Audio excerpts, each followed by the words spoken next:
kun sinun zebraraidat muistuttaa kaltereita siellä vankilassa ja minä olen juuri päässyt ulos, niin minulasta tulee tosi huono energia. Minä en voi katsoa sinua päin. En voi katsoa, kun nykyajan Viron vankiloissa on hyvin modernia. Meillä oli zebrakuviolliset noi tyynyt ja lakanat ja kaikki oli siellä. Sinä muistutat minun vankila-aika. Minä en halua sinua katsoa päin. Tiedätkö sinä, miten täältä Länsi-Helsingistä pääsee idään? Minun pitää kerkeä vielä käydä Kontulassa viinakaupassa ja sitten minun pitää mennä Itäkeskukseen. Siellä on paljon viinaa tänään tarjolla. Joo, sä pääset tuolla P-junalla tuolla.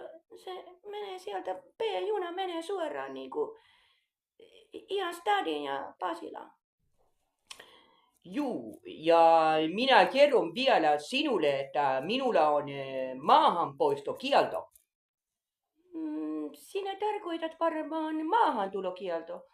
Ei, että juu, se on silleen siellä päin Eestissä, että minulla oli maahantulokielto tänne, mutta nyt kun minä olen tänne päässyt kuratiin, niin minulla on maahanpoistokielto. Minä en voi lähteä täältä pois. Minä en voi ollenkaan lähteä täältä, eli se on maahanpoistokielto.